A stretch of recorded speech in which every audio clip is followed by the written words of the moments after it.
l'entame de votre magazine Le Perron, une réflexion de la semaine consacrée à la recrudescence du terrorisme dans le Sahel à la lumière de la tenue du sommet extraordinaire du G5 Sahel à Ouagadougou, au Burkina Faso.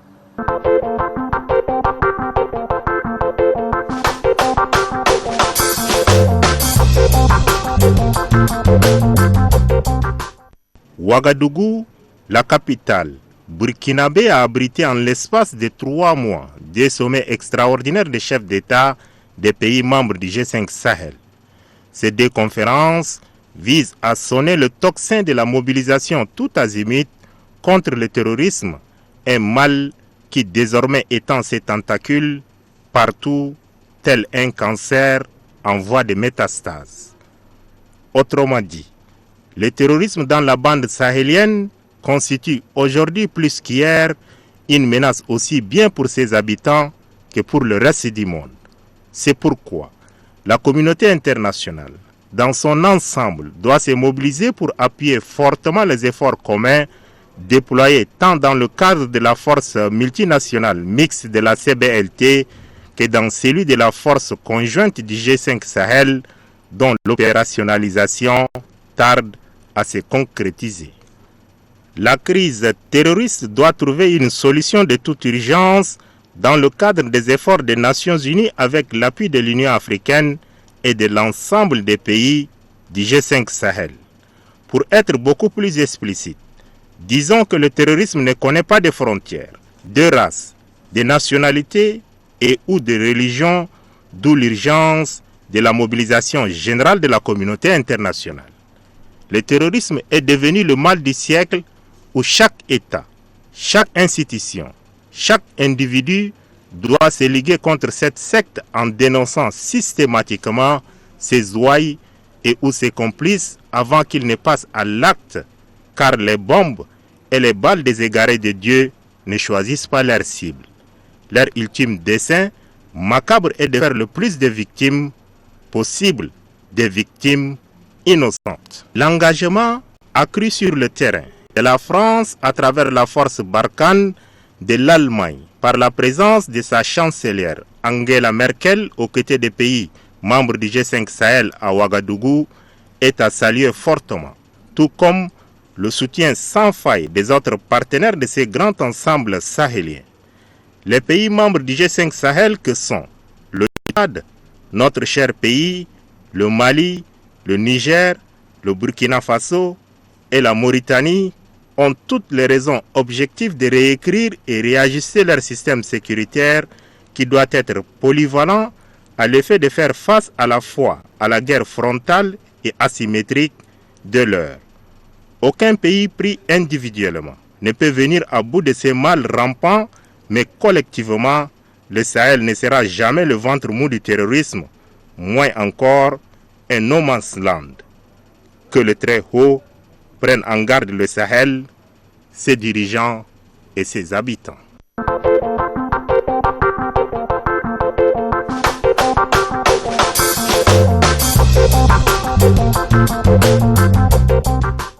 En visite de travail au Tchad, le président de la Banque africaine de développement, BAD, Akuemi Adesina, est reçu par le chef de l'État, Idriss Déby Itno. Le président de la Banque africaine de développement, le Nigeria, Akuemi Adesina, est en tournée en Afrique pour évoquer la coopération entre cette institution et le pays de la sous-région. Après Brazzaville, Bangui, Malabo, Dar es Salaam et Kigali, N'Djamena constituait la dernière étape de cette tournée.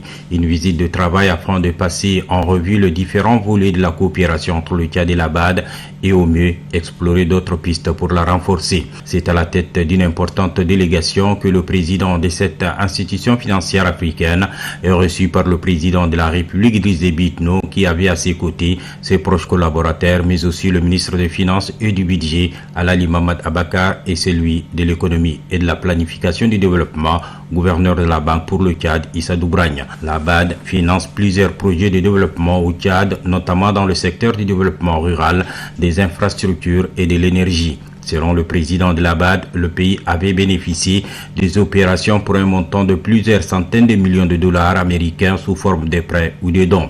Au cours de l'audience de ce vendredi 17 mai 2019, les discussions ont porté essentiellement sur les grands défis de développement du pays et l'appui de la BAD pour leur matérialisation. Outre cela, les défis liés à l'intégration régionale a été également abordé par les deux parties. Je lui avais félicité de son leadership en Afrique en ce qui concerne le maintien de la sécurité de notre sous-région surtout, parce qu'il fait beaucoup de choses pour cette sous-région.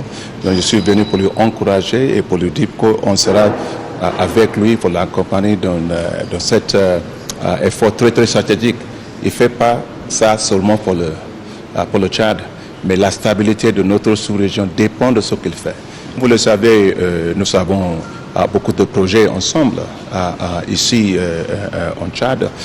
Notre portefeuille actuel en Tchad aujourd'hui, c'est environ 242 millions de dollars américains à travers plusieurs secteurs, secteur énergie, l'eau, assainissement, secteur de l'agriculture et aussi secteur de la gouvernance financière et plusieurs autres secteurs. Donc nous avons les financements qui sont vraiment très importants ici. On a discuté concernant tout cela et aussi on avait aussi discuté sur la perspective de l'avenir. Je lui avais précisé que la Banque africaine de développement amènera un financement de 169 millions de dollars l'année prochaine et après 2020 et 2021. Qui va soutenir plusieurs choses ici. Et donc, on avait discuté, monsieur le Président, aussi, on avait discuté sur l'énergie. L'énergie, c'est fondamental. Et il m'avait dit qu'ils veulent avoir le soutien massif derrière le Tchad pour l'énergie. Il lui avait assuré que la Banque africaine de développement prendra un rôle de financement de chef de file concernant ça. Il faut énergie. Quand le chef de l'État avait dit, sans l'énergie, on ne peut rien faire. Donc ça, c'est vraiment très important. La deuxième chose que le chef de l'État m'avait exposée, c'est l'importance de l'agriculture, de faire le développement de cette agriculture. Je lui avais assuré que la Banque africaine de développement va travailler avec tous les autres partenaires ici. J'ai rencontré tous les partenaires techniques et financiers aujourd'hui et on est d'accord que c'est très important de créer les zones spécialisées pour agro-industrialisation qui va permettre, n'est-ce pas, le pays de profiter de beaucoup de choses. Vous avez beaucoup de bétail, la transformation avec abattoir, vous avez gomme arabique, vous avez la sésame, vous avez l'arachide et tout ça. Là, il faut vraiment profiter ça à travers de la transformation et valeur ajoutée. Le Tchad, qui mise sur la diversification pour relancer son économie, aura le soutien de la BAD dans le cadre des réformes économiques et financières entreprises par le gouvernement. C'est le sentiment qui s'est dégagé de cette rencontre de travail entre le président de la République et la délégation de la Banque africaine de développement qui séjourne au pays depuis 48 heures. Quel bilan peut-on tirer de la visite du président de la Banque africaine de développement? Pour plus de détails, suivez le ministre du Plan et de la Planification du Développement, Dr Issa Doubragne. Il a rencontré les acteurs, les partenaires techniques et financiers. Il a rencontré tous les opérateurs économiques et le message était le même. Quelles sont les priorités du Tchad que nous allons implémenter, que nous allons adresser? Et donc en est ressorti la question éminente et importante d'énergie, l'accès à l'énergie, tant pour les ménages que pour les activités économiques, est revenue au centre de nos préoccupations communes et elle a aussi été relevée par le chef de l'État. Et là-dedans, il a été annoncé par le président de la BAD 400 MW qui vont être implémentés avec les autres acteurs économiques et financiers. Et l'idée, c'est tout à fait de trouver des unités adaptées à la connexion pour les industries, mais aussi pour les ménages. Et le chef de l'État a promis, n'est-ce pas, de prendre des actes pour, n'est-ce pas, lever les conditions d'importation, de faciliter les importations de tout ce qui est équipement matériel photovoltaïque, ce qui est une très bonne nouvelle. Après, vous avez vu les conditions favorables sur les denrées de première nécessité. Cette fois-ci, ce sont les équipements et les instruments photovoltaïques, ce qui permettra aux ménages, n'est-ce pas, de s'équiper de petites unités pour les éclairages et permettre que nous puissions adresser l'ensemble des productions aux usines que nous allons mettre en place pour produire. Une bonne nouvelle aussi, c'est que nous allons nous déployer sur au moins 3 zones industrielles avec l'appui de la Banque de développement et des autres partenaires, tant au sud, au centre qu'à l'ouest du Tchad et au lac Tchad. L'idée, c'est de créer 3 zones industrielles d'importance pour permettre, n'est-ce pas, avec des conditions favorables, de relever le niveau économique, de faire que la diversification économique ou bien les apports des secteurs de l'agriculture et de l'élevage puissent permettre à notre économie de se diversifier et de devenir une économie résiliente, productrice d'emplois et de richesses. L'autre bonne nouvelle aussi, c'est par exemple la question du capital humain. Là, il s'agit vraiment de déployer des ressources sur la formation des hommes et des femmes capables dans le secteur de l'énergie, de l'agriculture, de l'élevage, n'est-ce pas, de porter qualitativement les projets et les investissements pour que nous puissions atteindre les objectifs que nous nous fixons. Nous n'avons pas oublié les infrastructures sur lesquelles le chef d'État est revenu. Les infrastructures tant régionales que nationales ont été au centre, n'est-ce pas, de nos préoccupations et le président Rabat l'a très bien comprise. Et donc, de manière globale, cette visite a été une visite d'évaluation de notre coopération, une visite, n'est-ce pas, de remise à niveau de ce qui doit permettre au Tchad de sortir de la situation, sans avoir oublié, bien entendu, la question de la sécurité. Et là, je vous assure que le président Labat a bien compris l'idée que le Tchad déploie énormément de ressources, 30%, n'est-ce pas, de notre budget va vers la sécurisation de nos frontières et l'appui que nous apportons à nos pays amis, tant dans la sous-région que vers les autres zones. Et cela, le président Labat a sollicité du président du Tchad son appui, son plaidoyer auprès des autres présidents pour, n'est-ce pas, implémenter la question auprès du FMI et des partenaires pour que la question de la sécurité puisse être correctement adressée, permettre au Tchad, quand il investit dans la sécurité, d'avoir les dividendes en retour en matière de développement. Le président de la République, Idriss Déby Itno, a accordé cette semaine une audience à l'ambassadeur du Royaume d'Arabie Saoudite au Tchad, Jamal Abdurrahman Checha. Il est porteur d'un message du serviteur des deux saintes mosquées, le roi Salman Ben Abdelaziz Al Saoud, invitant le chef de l'État Idriss Déby Itno au prochain sommet de l'OCI en terre saoudienne. La coopération entre Riyad, N'Djamena est au beau fixe.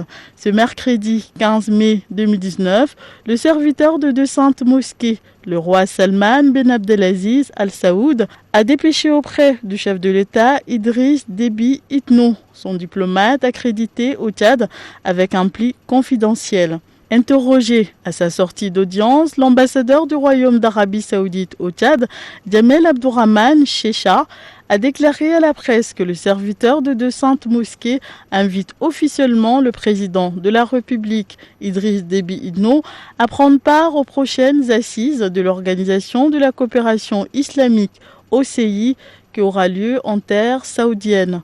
La coopération agissante entre le Tchad et le Royaume d'Arabie Saoudite n'a pas été perdue de vue au cours des discussions entre le chef de l'État et le diplomate saoudien accrédité au Tchad. Le Tchad et l'Arabie Saoudite ont un même défi et font face à une même menace, le terrorisme. Son éradication passe inéluctablement par la conjugaison des efforts. Le président de la République, Idriss Déby Itno, a accordé une audience au directeur des renseignements militaires et de la sécurité du Soudan, général Aboubakar Mustafa. Il a remis au chef de l'État un pli fermé du président de transition, Abdel Fattah Burhan. Depuis la situation de crise que vit le Soudan, le président de la République Idriss Déby Itno est régulièrement consulté par le nouveau régime en place à Khartoum. Les émissaires soudanais se succèdent. Cet après-midi 17 mai 2019, c'est le directeur des renseignements militaire et de la sécurité, le général Aboubakar Hassan Mustafa, qui est envoyé auprès du chef de l'État avec un soupli fermé. L'audience de 3/4 d'heure a vu la présence du ministre des Affaires étrangères Chérif Mohamed Zen et des proches collaborateurs du chef de l'État. Depuis la chute d'Omar Hassan el-Béchir, le Soudan traverse l'une des pires crises de son histoire. Et le nouvel homme fort, le général Abdel Fattah Burhan, qui a maille à partir avec la rue mais aussi avec la pression de la communauté internationale, sollicite le conseil avisé du président de la République Idriss Déby Itno pour que le Soudan sorte de cette crise. N'Djamena et Khartoum ont toujours été proches sur des questions d'intérêt commun. Sur le plan de la sécurité, le Tchad et le Soudan expérimentent depuis plusieurs années une force mixte qui veille sur le long des frontières des deux pays. Et depuis la crise au Soudan, Khartoum et N'Djamena veillent au grain pour justement mieux renforcer le contrôle et la surveillance. L'émissaire soudanais se félicite de l'implication du Tchad et du président de la République Idriss Déby Itno pour approcher le nouveau régime soudanais aux manifestants qui réclament toujours le retour d'un pouvoir civil à Khartoum. Selon le général Aboubakar Hassan Mustafa, le président de la transition au pouvoir au Soudan, Abdel Fattah Burhan, compte beaucoup sur le leadership et l'influence du chef de l'État tchadien pour que son pays retrouve paix et quiétude. Le ministre d'État, ministre secrétaire général de la présidence de la République, Kalzebe Pahimi Debe, a présidé cette semaine la réunion hebdomadaire consacrée aux régies financières. Aux côtés du ministre d'État, ministre secrétaire général de la présidence de la République, Kalzebe Pahimi Debe, quelques membres du gouvernement, des directeurs généraux et directeurs des services en charge des régies financières. Objectif, passer au scanner les recettes et dépenses du Trésor public allant du 7 au 14 mai 2019. Le ministre des Finances et du Budget, Alali Mohamed Abakar, au sortir de la rencontre. Rien fondamentalement n'a changé, sauf que les recettes réalisées au cours de cette semaine sont restées dans la moyenne des recettes ordinaires. Bon, il faut relever qu'au niveau des impôts, les services sont confrontés à quelques difficultés qui font que les recettes constatées au cours de cette semaine confirment un peu la baisse tendancielle de ces recettes-là. Donc le ministre secrétaire d'État nous a préconisé, nous a prescrit des mesures fortes dans le sens d'une relance, d'une redynamisation générale de ces services. En plus, il nous a recommandé également d'organiser très rapidement pour descendre sur le terrain et voir concrètement comment organiser les différents services décentrés de régie afin que les recettes puissent entrer effectivement. Parce que N'Djamena seul ne suffit pas, comme nous vous le disions la semaine dernière. Bon, du côté de la douane, les recettes sont dans la moyenne, mais comme il a eu à le dire, la moyenne ne suffit pas. Réaliser les objectifs ne suffit pas. Il faut faire plus que les objectifs pour avoir une marge de manœuvre, une marge de retournement, parce que les situations ne sont pas toujours stables. Donc, on peut avoir des recettes aujourd'hui, ne pas les avoir demain. Donc, il est toujours souhaitable d'avoir une marge pour nous permettre de nous retourner. Si le lancement du concept Juste Prix a enchanté les ménages tchadiens, force est de reconnaître que le trésor public tchadien a pris un sacré coup, en ce sens que les denrées alimentaires de première nécessité exonérées des taxes douanières créent un manque à gagner. Le pouvoir public doit chercher à combler ces gaps autrement. Les opérateurs économiques, au cours de la semaine, ont un peu retardé leurs importations en raison de la déclaration du chef de l'État qui a été concrétisée par l'acte d'exonération de certains produits. Donc, ayant déjà eu vent de ça, ils ont eu tendance à ralentir leurs importations, d'où la baisse constatée au niveau des recettes douanières. Mais puisque maintenant l'acte est là, nous pensons que les choses vont reprendre normalement la semaine prochaine. Mais cela n'empêche pas que nous devons rester éveillés, constamment éveillés, pour faire plus que les objectifs qui nous sont fixés. La prochaine réunion d'évaluation des recettes dues à l'État aura lieu le 21 mai prochain, bien entendu, sous la houlette du ministre d'État, ministre secrétaire général de la présidence de la République, Kalzebe Pahimi Debe. Après avoir présidé la réunion consacrée aux régies financières, le ministre d'État, ministre secrétaire général de la présidence de la République, Kalzebe Pahimi Debe, a accordé une audience à l'ambassadeur du royaume chérifien au Tchad, Abdel-Latif Eroja. La coopération bilatérale était au menu des échanges.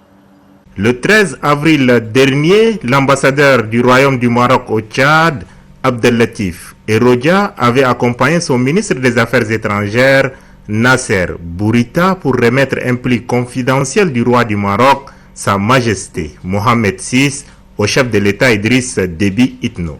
Ce 14 mai, le diplomate chérifien accrédité au Tchad vient à l'encontre du ministre d'État, ministre secrétaire général de la présidence de la République, Kalzebe Pahimi Debe, pour une réunion de travail. Les échanges se sont déroulés en présence du secrétaire d'État aux Affaires étrangères, Ndorji Nazer, du conseiller technique aux Affaires étrangères du président de la République, Cheikh Ibn Omar, et du directeur général du protocole de la présidence de la République, l'ambassadeur Alamay Halina. On a échangé sur les relations entre les deux pays, sur la coopération entre les deux peuples.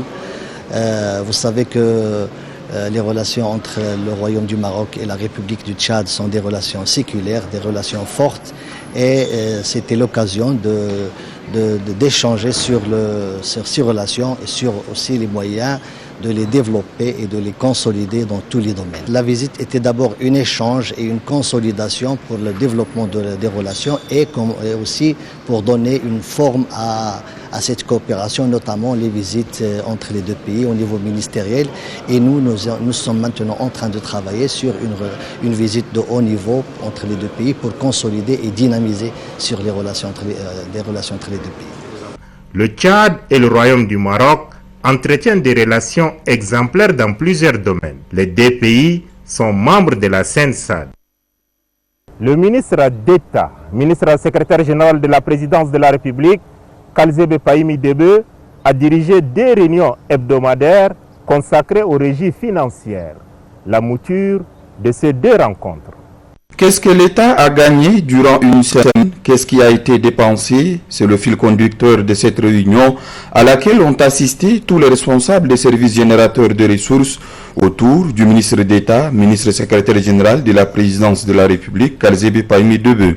Les situations présentées par les services de douane, impôts, domaines et en matière de recettes administratives ainsi que leur analyse ont permis d'apprécier l'évolution des recettes publiques. La tendance prête à l'optimisme laisse entendre le ministre des Finances et du Budget, Alali Mohamed Abakar. Il se trouve que l'évolution de ces recettes tiennent les prévisions, mais elles ne nous permettent pas d'avoir une marge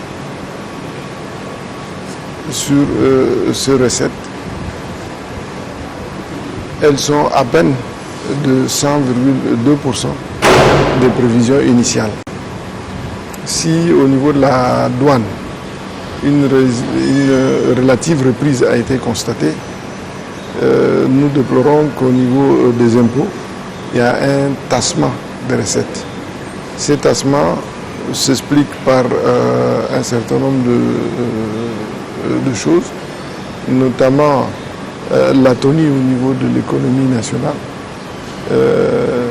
aussi, et quelques insuffisances, quelques imperfections encore au niveau de la direction générale des services des impôts, que nous comptons très rapidement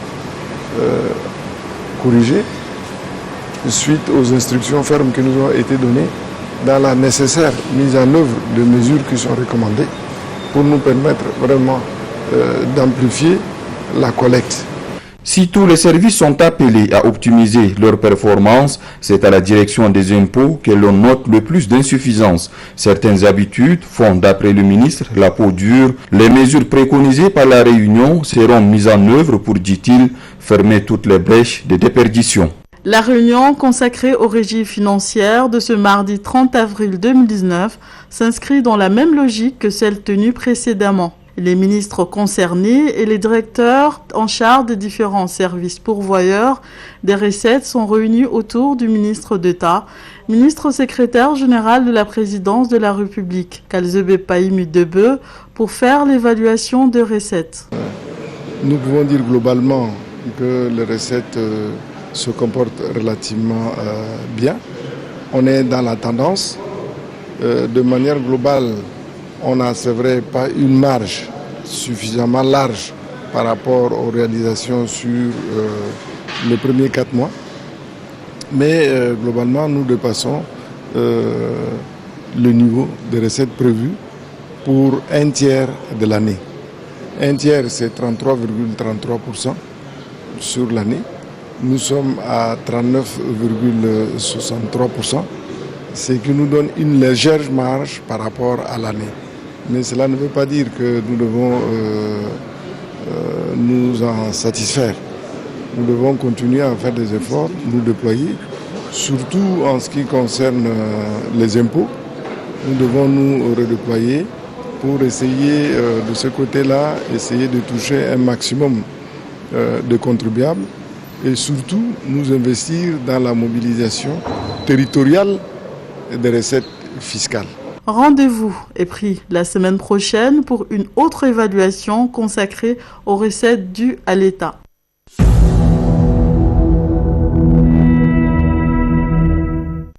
Bilan d'activité 2017-2018 de la Fondation Grand Cœur que préside la première dame du Tchad, Hinda Déby Itno, et les actions à entreprendre étaient au centre d'une rencontre entre le comité directeur de la dite fondation et ses partenaires. 5 membres du gouvernement, 80 partenaires et personnes de bonne volonté, 21 membres du comité directeur de la Fondation Grand Cœur, avec à leur tête la secrétaire générale, Mme Habiba Saoulba Gongchome, bilan des activités 2017-2018 et des actions à entreprendre pour l'année 2019, telle est l'ossature de cette rencontre entre la Fondation Grand Cœur et ses partenaires qui l'ont accompagné depuis sa création le 11 janvier 2017. Plantant le décor, la secrétaire générale de la Fondation Grand Cœur a, au nom de la présidente fondatrice Hinda Déby Itno, adressé ses meilleurs vœux pour l'année 2019 aux partenaires avant de leur exprimer ses vifs remerciements et ses sincères reconnaissances pour l'accompagnement et le soutien multiforme apporté à la Fondation durant l'année écoulée pour la réalisation de ses activités. 2 ans durant, la Fondation, bien qu'encore très jeune, a intervenu dans plusieurs domaines, notamment la santé, l'éducation, le monde rural et le développement humain. Ceci dans le seul objectif de soulager la souffrance de nos populations et redonner le sourire. Nous gardons des images fortes comme cet enfant joyeux qui se rend à l'école avec son kit scolaire. Cette mère qui a vu pour la première fois la lumière du jour et ses 5 enfants après une opération de la cataracte. Cet enfant opéré avec succès, qui ne saura peut-être jamais qu'il est né avec une malformation congénitale. Cette femme qui a aujourd'hui une activité pour faire vivre sa famille. Ce village qui profite de l'eau potable. Ces réalisations, parmi tant d'autres, ont été rendues possibles grâce à votre accompagnement et votre soutien inconditionnel aux œuvres de la Fondation Grand Cœur. La Fondation Grand Cœur entame sa 3e année d'existence avec des projets phares et la contribution des partenaires est attendue. Nous amorçons la 3e année de notre existence et nous comptons poursuivre dans la même lancée avec un plan d'action ambitieux pour soulager les vulnérables. Ce plan d'action requiert une fois encore pour sa réalisation plus d'engagement de notre part et votre accompagnement et soutien comme vous l'avez toujours fait. Le chef de département, partenariat, suivi et évaluation de la Fondation Grand Cœur, Djamaladdin Ahmed Hagar, intervient ensuite pour décliner aux partenaires l'agenda 2019 de la Fondation Grand Cœur. Il s'agit notamment de la construction d'un centre de haute couture à N'Djamena, le lancement d'une opération table-banc pour les écoles tchadiennes, mise en place des coopératives des femmes et des jeunes dans les provinces ci-après, N'Djamena, Ouaddaï, Logone occidental, Moyen Chari et Bata, lancement de l'initiative don de sang, don de vie pour appuyer les centres de transfusion sanguine, la réhabilitation du centre de formation agricole de Djadaya, accompagner l'unité d'oncologie pédiatrique avec pour objectif de traiter au moins 30 enfants malades de cancer, organiser une caravane pour la correction visuelle des enseignants tchadiens avec à la clé une distribution gratuite de 10 000 verres correcteurs, mettre sur pied une unité de prise en charge des brûlés en N'Djamena et construire 16 centres de couture dans 16 provinces du Tchad. Enfin, des caravanes médicales seront organisées dans les 23 provinces du Tchad avec pour objectif d'atteindre 13 000 opérations de la cataracte. 6 caravanes médicales de prise en charge des malformations congénitales sont également programmées pour cette année. Un film documentaire détaillant les réalisations de la Fondation Grand Cœur en 2018 a mis un terme à la cérémonie. Merci d'être de notre la semaine prochaine pour le 41e numéro. Votre satisfaction reste et demeure notre ultime réconfort moral.